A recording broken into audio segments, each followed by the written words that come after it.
Okay, so we're back here. So with the last video, we were having some difficulties with getting the GUI sizing to work. So if we resize, this component right here in the middle is sizing. We're going to continue working on that, and yeah.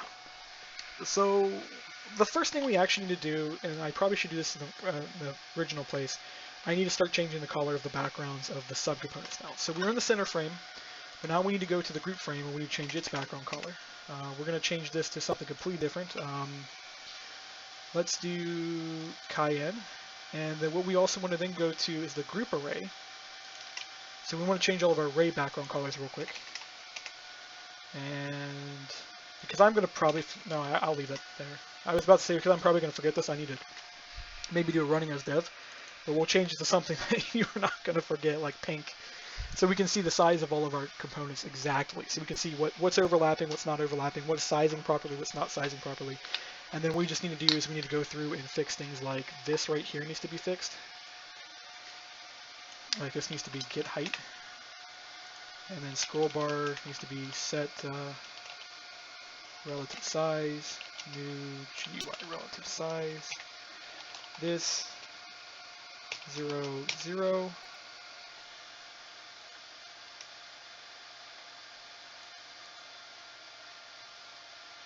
This should be fine, because I think you can't override. You know what, I need to fix this. This is something we didn't think about as a use case. So it'd be boolean resize width, public resize height, and these would be booleans, which I don't know why I didn't type that in. And this would be true. These will actually both be true by default. And what we'll do is we'll encapsulate them real quick. So we'll go refactor, encapsulate, and we'll grab both of them and we'll refactor. And then on these, we want to return GUI relative size. That way we can call this in as a chain method type system. And it would improve usability here when it comes to, well, my job, not your guys's. User point of view, this doesn't matter. But what we want to do is, how are we going to do this? Let's change these. So we're going to go use host with. This needs to be just use host with. I love how IntelliJ doesn't have anything for that. I was like, this would be used host height, and it'll go is use host height. It's like is the in use or this. They're both verbs. Yeah, that'll work. So what we'll do is we'll go okay if use host height, it'll do this, and then if not, it'll do 0, and we'll do it that way. That'll work out really well.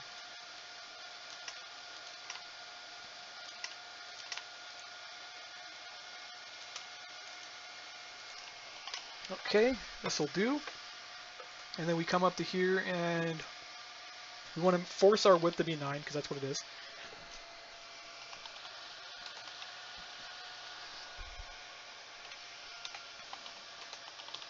And you set the width change to false. So that'll keep our scroll bar updated on height-wise, which was what we were updating down here, kind of. And there's a spot, yeah, right here. We were updating our height all the time. We don't need to do that anymore. So it's now procedurally done, which is a thing that was on the list to do. If you didn't notice that to-do, I just removed. Yeah, we're good. We don't need to really edit anything else. That's good. So that'll, but we changed the color there so we can actually watch what our color is. And we should be able to launch that now. And we'll keep working on this. Eventually we'll get it done, and when I get this done, I can then move on to the one-night update, because I need to get this done for a client before I go and break Minecraft completely, or not break Minecraft, break Volt's engine, and then can't work on his stuff anymore. So I'm going to get as much of his stuff done before I move on, because I'll be rewriting large sections of Volt's engine and other mods over the next couple weeks in order to get one-night update completed. One of the main things is I need to go tackle the node system and finish up all the implementation for the node system. That way I can take things like the silos and make them Minecraft independent. Because the goal right now is ICBM is the first mod we're going to update to 1.8. It's then going to be the armory mod, and then followed by whatever mod we pick. Each mod is going to have to be converted in baby steps. We're going to have to convert a little bit of the content at a time, like a couple pieces a day, because all of our stuff is still based on the old system, and a lot of those machines took weeks to write. They weren't things that just got wrote overnight. Even though I can, of course, write those machines overnight, I don't want to do that. I don't like doing those all-nighters, man. They're horrible for your health. People are like, oh, you're young, you can pull an all-nighter. It's like, yeah, yes I can, but every time you pull an all-nighter, it screws up your entire lifestyle for the next couple of weeks. Because then you have to recover from being sleep deprived, and it takes a while to recover from being sleep deprived. Just ask anybody who's actually gone and not slept for several days. Like, for example, ask D-Mod, the guy runs 12-hour shifts on average when he works for the job he's got. They work him really hard because he's one of the few competent employees they have. Yeah, there's other people too. Like, I used to know a guy that on average did 16-hour shifts. And he would sleep in his car throughout the week. You gotta remember, this is 16-hour shift, not including his lunch, because his lunch was unpaid. And the time it took him to get ready for work and everything. I mean, just because you sleep in your car doesn't mean you still need to bathe and stuff. Go get food. He was probably on average getting maybe 2-3 hours of sleep a day. Yeah, I was like, if you add that up, maybe 4 hours. Yeah, he slept in his car throughout the week, and then he came in to work because I worked with him. Great guy. A little bit of a temper problem. Okay, so we can see our arrays right here. And we're getting some overlap here. So that collar background there, which is, what did we pick? We picked cayenne for our background. What I'm going to do real quick is disable the group array. We're not going to set it to null, we're just going to disable it. So we're going to get rid of it real quick here. Because I need it to not be null, or there's a lot of functionality that will just straight out fail. Yeah, see that cayenne? See how that's not perfectly sized? It's our group array object, which isn't sized properly. So it's this this GUI, because that's where our cayenne color is. Is not being set up correctly. And we got to set relative path here. So we got this, and we got a Y override here, which actually needs to be negative. And then that isn't changing height any. So it's not pulling height properly. And I wonder why.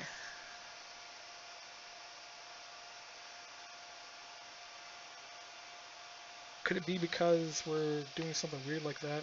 Actually, we're going to do this real quick. Remove that line. Is this actually a void method? Oh shit, it is. I need to fix that.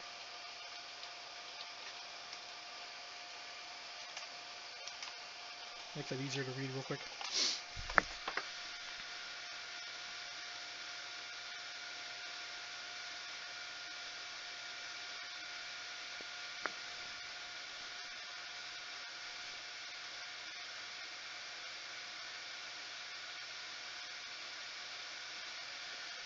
I mean, we're not, it's weird that we're not getting our Y update.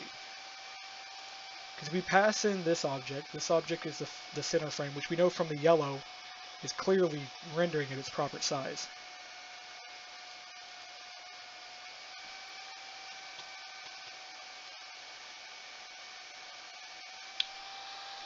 I doubt this could be going null. What we're just going to have to do is we're going to have to come into here real quick, and... Oh, you know what? We're not doing this. That's where the bug is.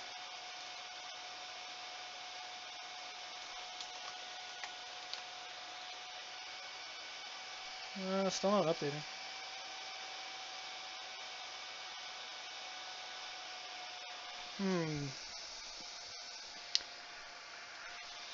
Okay, so we got to go figure out to make sure that we're not using this anywhere we're not supposed to be using it. And my god, Minecraft just needs to fix their shit.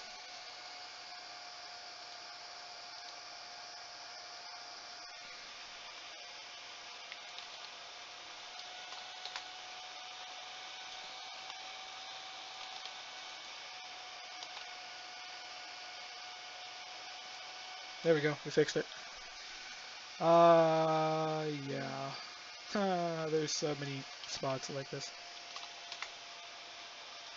Yeah, that was get with. So Control C. Okay, get with.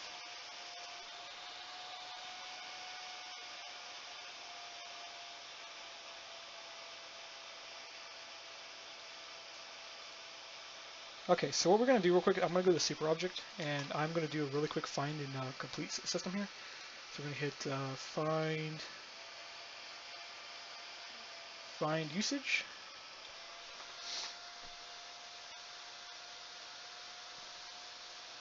And we're gonna go through pretty much our stuff real quick. This is yeah, that's MFFS classic. We don't care about that. We care about the core mainly. Okay, so we got a do render here, which is using stuff. This would be a get width, get height. I'm legitly, if I go to a newer version of Minecraft and I find out that Minecraft still has this is not using a wrapper method, I'm gonna implement it in the Forge version pull. I'll be like pull request like, here, I want a method for this so people stop calling it directly.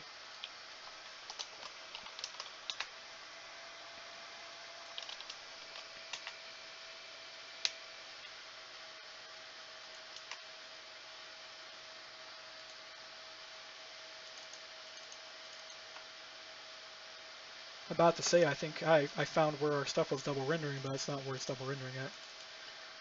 Oh man. Match case. Replace all.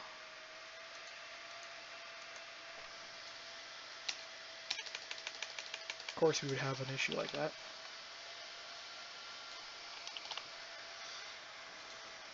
I'll make sure I do a find and replace proper next run we do.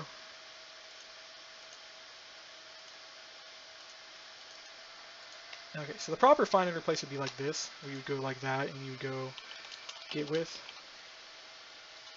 So you're using a dot to help encourage that the stuff is correct.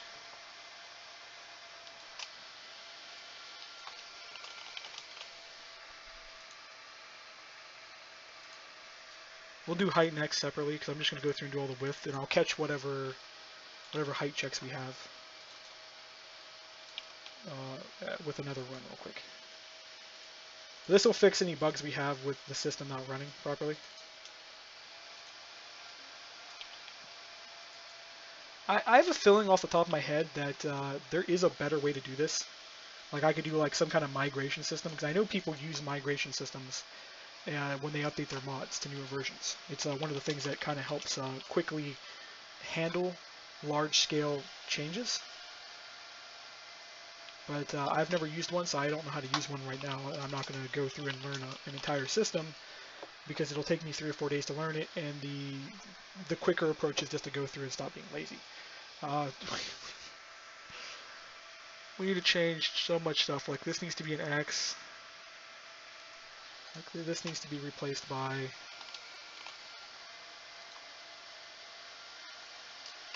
This is the downside of copying Minecraft code, which is what this is. We're inside of one of my classes that is a duplicate of a Minecraft class. So I have a GUI field. There's this GUI text field. I copied theirs so I could modify a lot of internal behavior logic. I did this a few episodes back. At least I think I did. That might have been one of the ones I lost recordings on. I think we hit those up automatically in this class.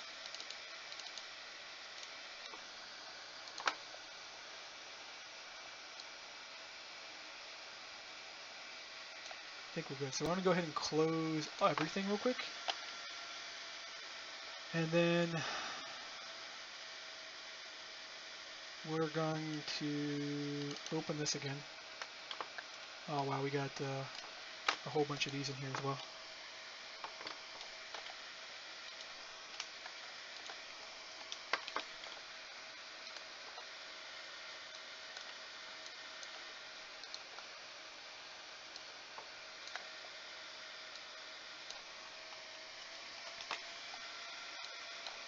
This is where find and replace does not always work.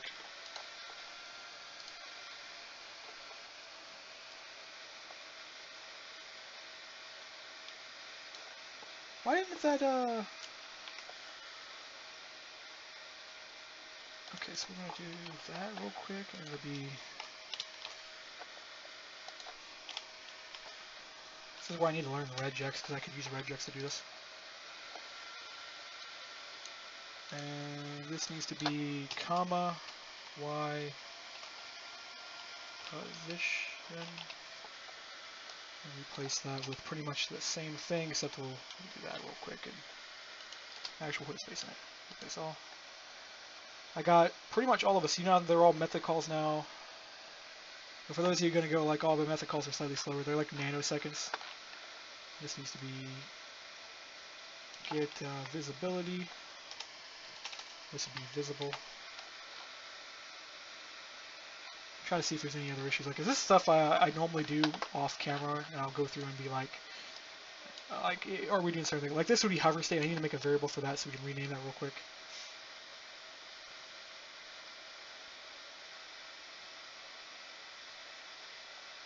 I'm not seeing any other major problems right now, so what I wanted to do really quickly is go up here and I want to go edit, find, we're going to find usage settings. We're going to remove this. We're going to just go just project files, because that's all I care about is project files. Like here's another spot we missed. Oh, we missed, actually that's, once again we're back to, that's MFFS. I don't care about MFS. Here's some spots we missed. Yeah. So get height. We're almost done with this stuff though. I apologize for doing this in the middle of a dev video, because most of you guys probably know how to do this. This isn't something new or special. It's just grunt work. This is the kind of stuff I need more developers to be doing for me though, because I hate doing it. I know everybody else hates doing it, but this is great experience for new developers to learn what all this stuff is.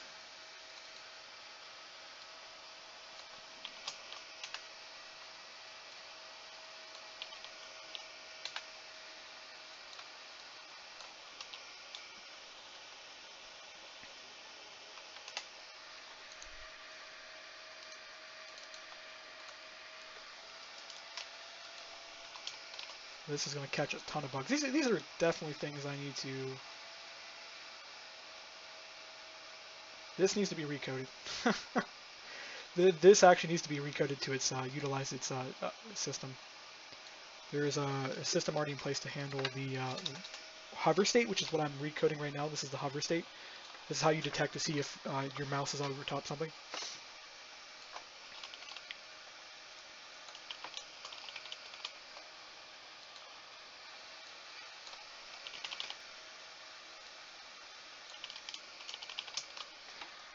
Okay, replace all. And we got one more left, which is GUI component, which is, this is exactly what that's supposed to be. So we're going to close this and we'll hit reload, and hopefully we didn't break anything. We didn't break anything. And all of our stuff looks good. Some of these actually are starting to center a little better too, which is actually nice. That tells us we just fixed a couple other edge case bugs. And hit reload, open this up.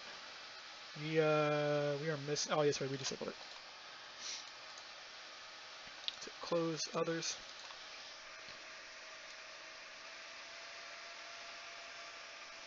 And that's up in here somewhere.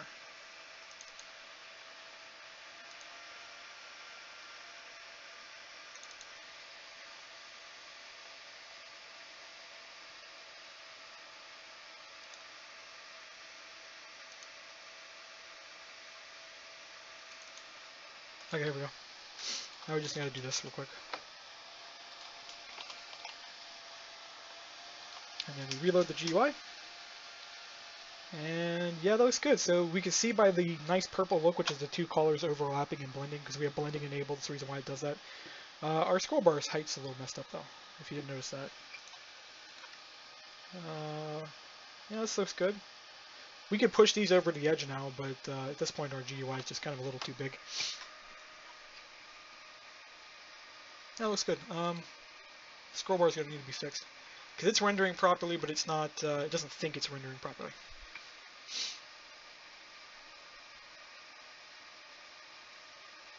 Yeah, that's good.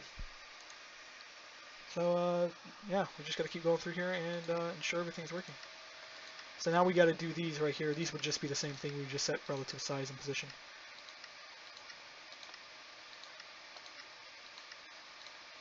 Oh, it's gonna take long for us to crash something.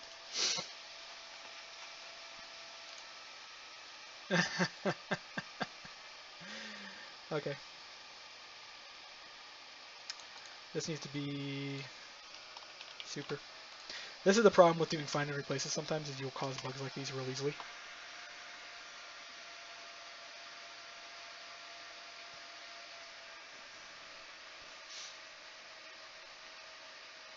I didn't know that modified the width. That actually explains why a lot of my positioning math is off. Because the width actually increases in size if you have the background on.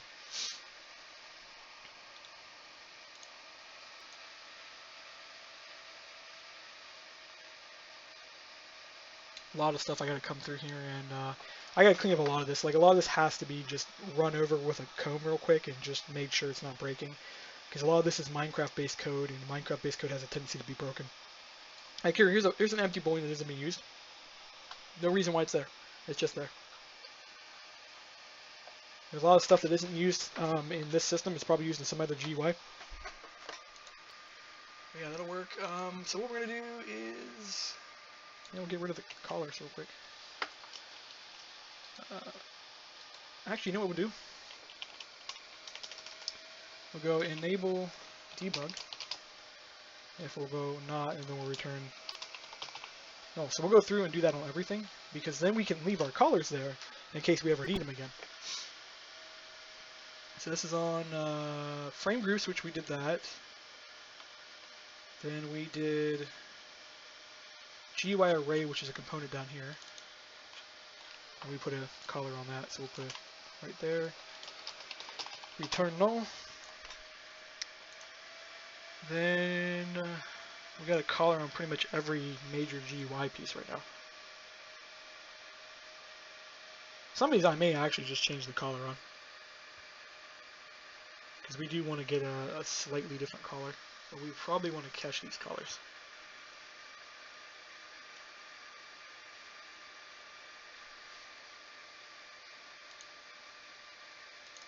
So here's our center frame. And so apologies for the sniffling. I got really wet today outside, and I think I got a cold because of it. Yeah, we're gonna turn these all to default right now.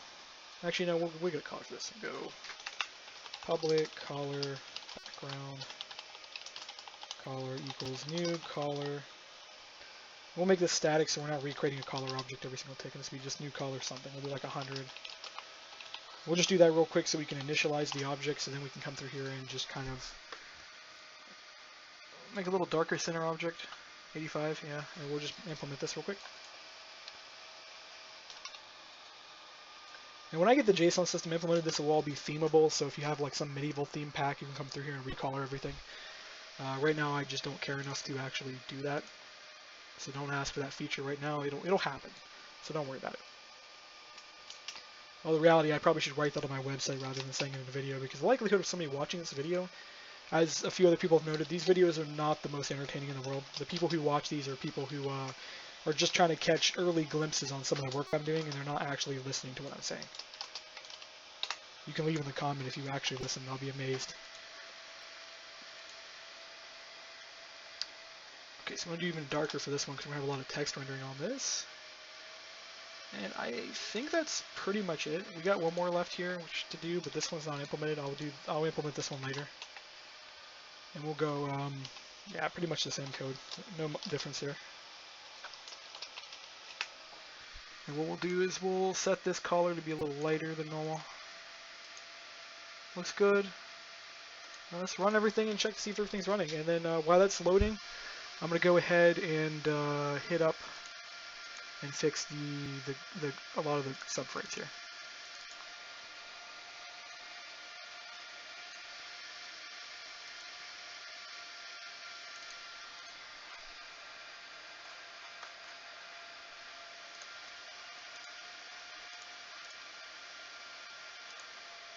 Why is that called main for? I guess it works. Okay, so just indent that real quick. And what we're gonna do is, oh no, cause actually, you know what? I'm gonna kill Minecraft real quick. I'm gonna fix that rather than just kind of dealing with it. So be set relative size, and what this should return the object, which would pretty much be that E system we've been using. So this would be E, and it'd be return E, and then this. And then we would figure out something here, because we can't return the group object, which we're working on. What it would be is it would be the group frame, which I believe we do pass. No, we pass in the center frame.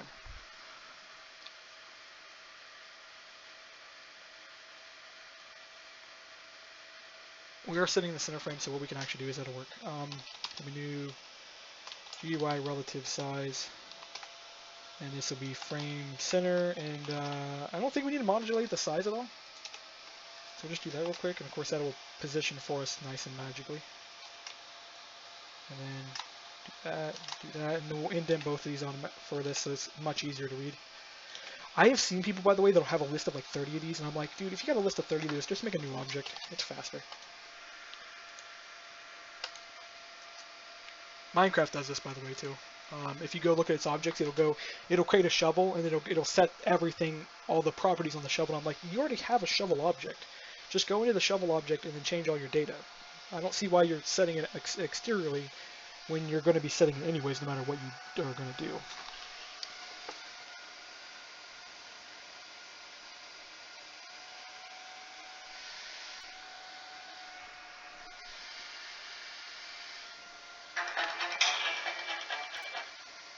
Apologies, that was my phone. It's not my ringtone. I'm opening up a zombie game really quickly while I wait for this to load, because the game's like, hey, your peace shield's about to turn off, and I'm like, you know what, I need to make sure I'm not about to get murdered.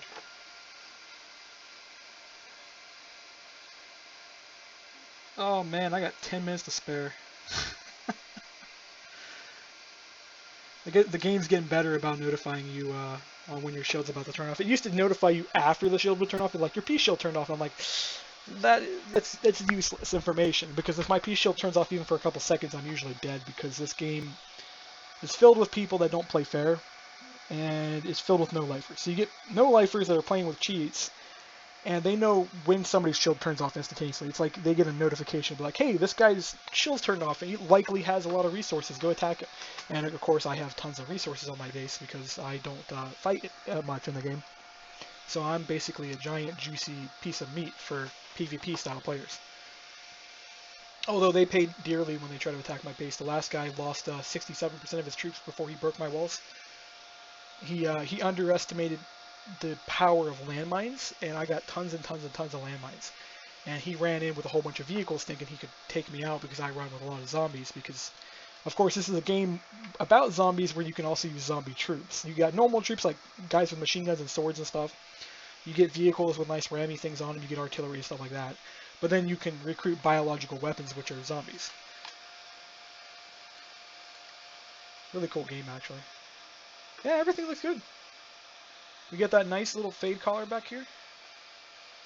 Everything's pretty nice, man. We get a nice transparent GUI. I'm going to take a screenshot of this. It's starting to come together really, really well. There's a few things I got to shift around, and I'm pretty much done. So yeah, the next thing, event system here. Fix the scroll bar, which I'm not too worried about right now.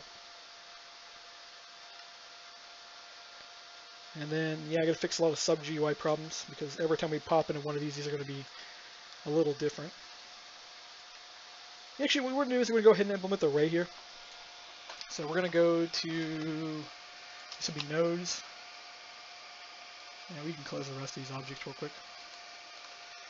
And I want to open up, we gotta create some objects. I'm gonna have to turn Minecraft off, bugger. So I want to copy these two. I want to take them up to the node object, toss them in there, and we just got to rename these objects. This will be the node array callback, and this will be node entry. And we got to set up some packet handling for this to work, but we'll get the rendering done, because I mean I got 30 minutes left of this video I can screw around with. So we're going to change this to node.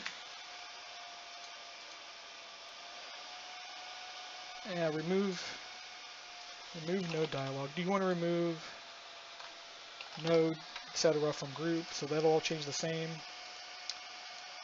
Load center frame, last open frame. Yeah, that'll work. That's fine. Remove user. This is the one that needs to be changed. This would be remove node. And we'll create a method for this.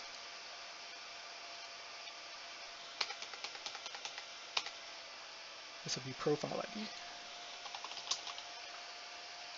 And then we just make a duplicate method down here. We'll go add node. We'll just leave these empty for the moment because I don't care if they work. I'm just going to get the GUI running. So add node. We don't really need much other than that. I'm going to go ahead and initialize one more here. We'll have this will be group, and then do we have? So we have got create group. Oh, we already have update group. That's the one I want to look for. So I already went through here, and I think I made a few packets already. I just didn't hit ones up for anything else like this stuff down here. This stuff isn't implemented yet, and I don't think we even have packet IDs for them, so we'll get that in a bit. Okay, we don't need this. This will be node.index if we're missing nodes. We got GUI. This is actually going to be GUI group nodes. And of course, we would have to create an array of these. So we would have to go public string nodes. And we would just make that array. So we go nodes, or we just do this. That's all the nodes.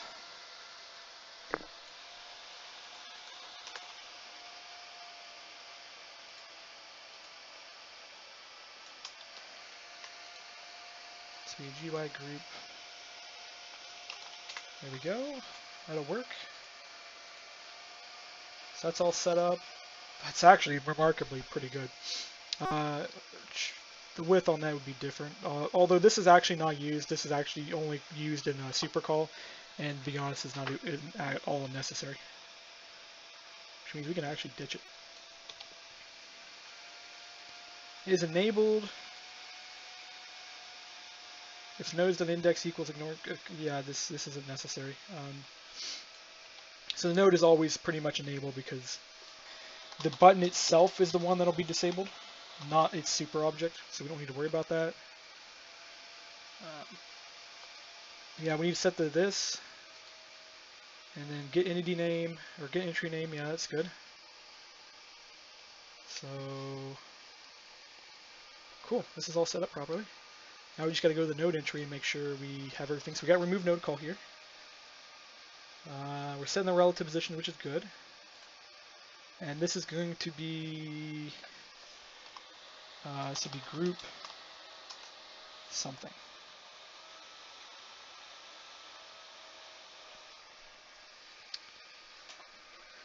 This would be, it's not user edit, so we're not editing users.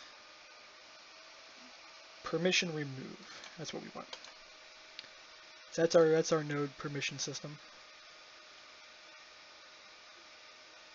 Which, to be honest, is there a super method for this? Yeah, group permission. So if you can edit any of the group permissions, this will be a system thing here. So this would be on our GUI group frame, which, by the way, for those who are asking like why we're doing the permissions, this prevents people from clicking the button. It doesn't prevent somebody from screwing with it, so they can actually turn off like this permission check if they knew what they were doing, but it slows them down. And this would be on the main GUI, so group frame. It would be in the group entry.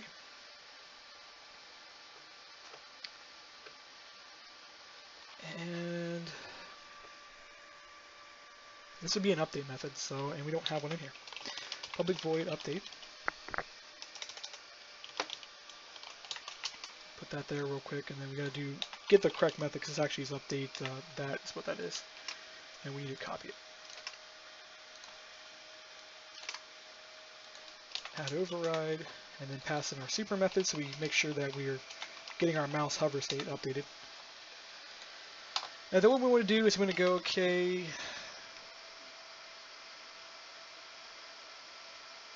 we want to edit a certain button here.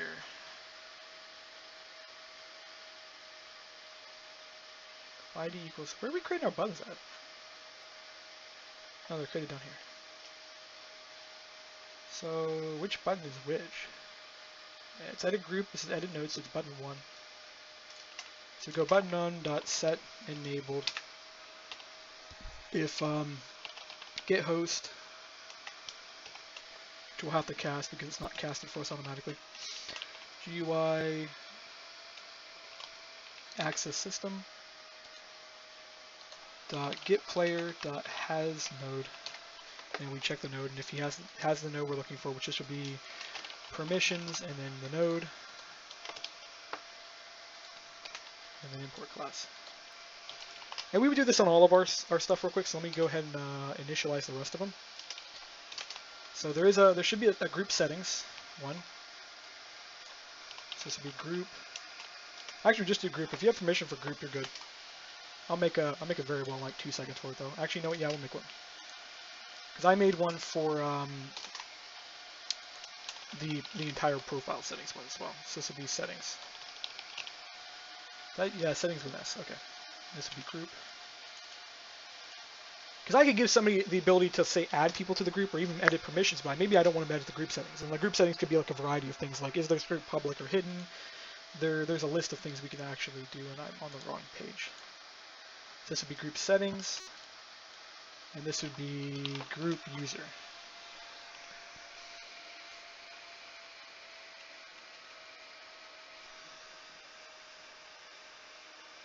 Actually, it's a double node.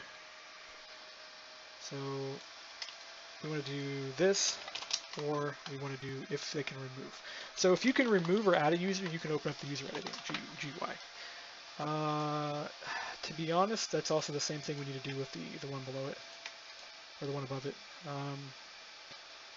This isn't group permission, this would be group permission add or permission remove. Because if you can add a permission, you can open it up. The reality of it is the fact that you might have 2 different permissions may never happen, but say somebody's like weird and they want to have one person have the ability to remove a permission, another person have the ability to add for like some like a little micro game or something. There's an edge case that would describe it, but you do both.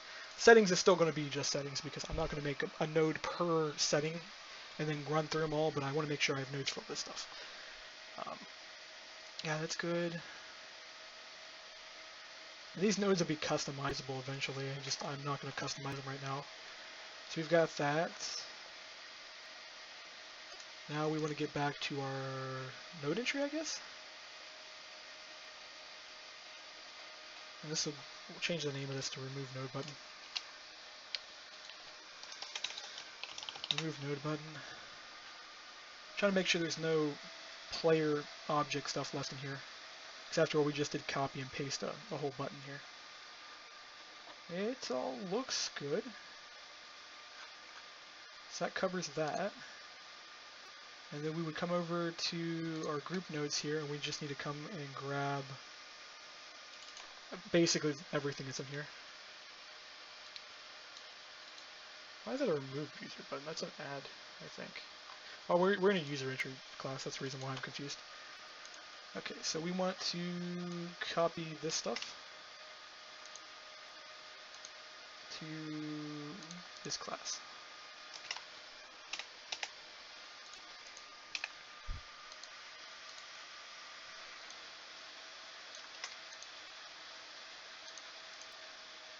Actually, let's just go ahead and copy this whole thing.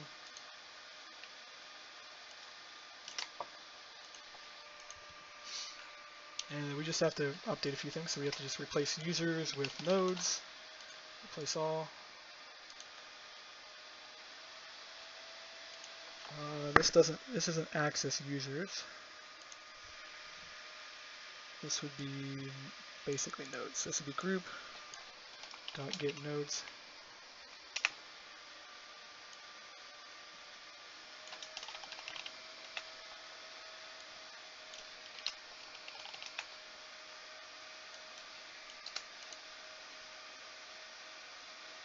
Why did you import Apache's string? The fact that Apache has its own internal string is really dumb to start with. Anyways.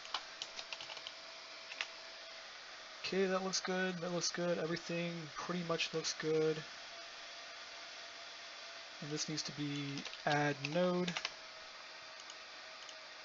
And this needs to be changed to node filled. Add button, I think we already do that. I think we already checked permission to see if the add is working. That's done down here, and this will be group permission add. Check if match exact. Yeah, we still need to do that. This would be group dot node size changes.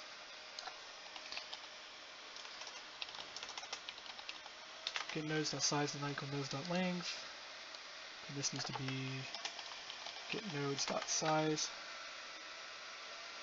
Oh, that looks good. And then I'm going to pop over here, and I'm going to remove this because we already handled that a while ago. But this is everything I think we need.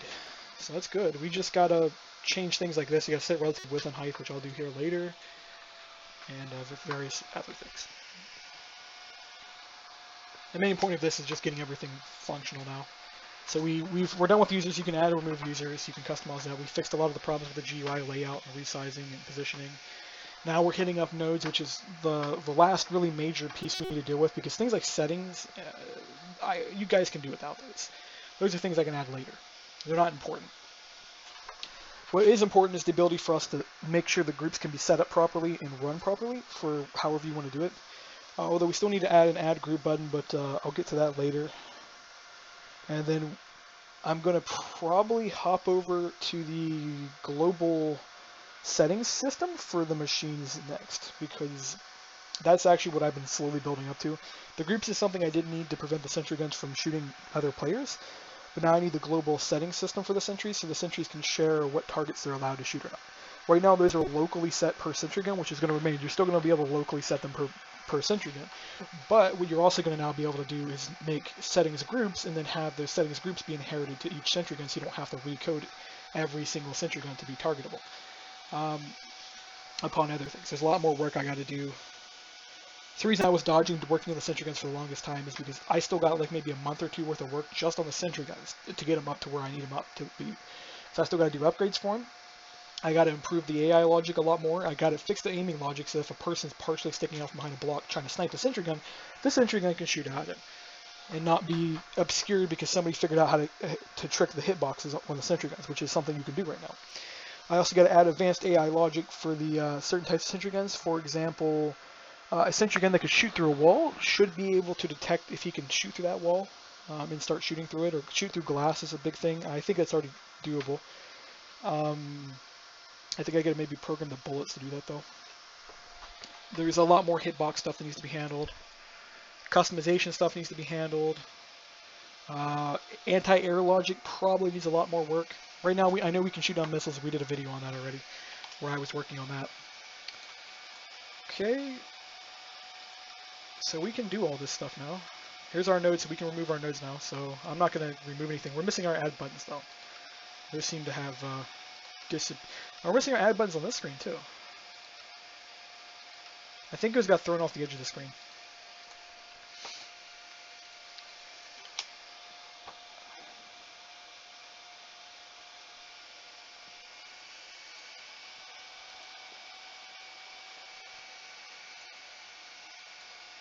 Okay, you don't need that. You want group entry, and I'm going to modify this by -10. Just be slightly less of the size of the screen we're currently on.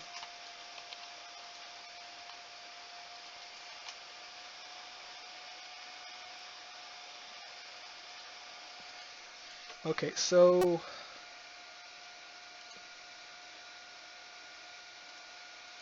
we actually screwed up the relative size on this.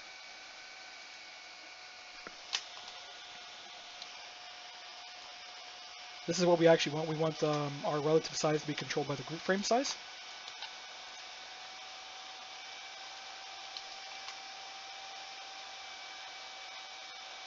It doesn't seem to be taking properly.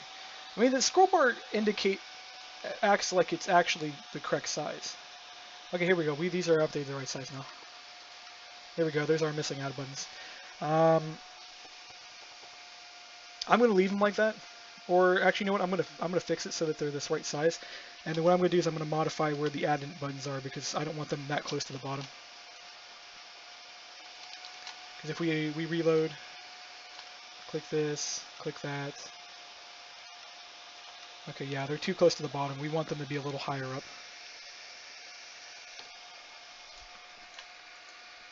And that's to improve usability. Because right now, picture this, you're only looking at the center of the screen, is your main screen thing. You're going to miss that these are down here off first glance. You're eventually going to figure out they're down there, but it's a little cumbersome to have to lean your head slightly down to look at these, or make your eyes lean slightly down. I'm saying this because I got a large monitor, and I'm not even using the biggest monitor I own. My biggest monitor I own is actually being used for the recording software right now, which is a double wide. So it's twice the width of the monitor you're looking at right now on the recording. And it's elevated in prop stations. Actually, with it elevated up, it's not hard to use. But imagine somebody had a bigger monitor and they had to lean their head down to look down. It would get tiresome after a while. Especially if they were having to manipulate multiple groups and working around, so they were actually playing it as an actual admin on a server. That would get pretty annoying. So we want to hit that up in this one here. And this would be -40. And this will be -40. And we need to go to the GUI user frame and do the same thing to them. And we might template this out here in a bit because we've got two GUIs that are basically identical now, and that's just going to get worse and worse as we go. We might have 3 or 4 GUIs that all have the same layout to them. Yeah, there we go. So that's nice. It's a lot higher up. And if I remove the debug, you can see that does look pretty good now. This top bar needs to be darker though to match with the contrast down here, because now you get almost a practically transparent bar up here, and you'd expect your header bars to be darker. If I open up this, for example, you see you have a darker bar, although they have like a perfect white bar up here and then a perfect white background. That's not a good indicator. Let's pop source tree here open and we'll take a look at source tree. Maybe I get lucky and this has got a good contrast on it. I have a feeling it's just I'm going to get unlucky and there's going to be no contrast. Yeah, we got a contrast here. See how the contrast, they've got like a nice gray thing here, they got white there and then white there. So you clearly see the dividing lines with here, even though they don't have any divisors. That's kind of what I'm looking for anyways. But I'm going to go ahead and cut this video here and go take a break. And well, actually it's almost 3 o'clock, so I guess I'm not going to make another video today, but I'll see you later with more content.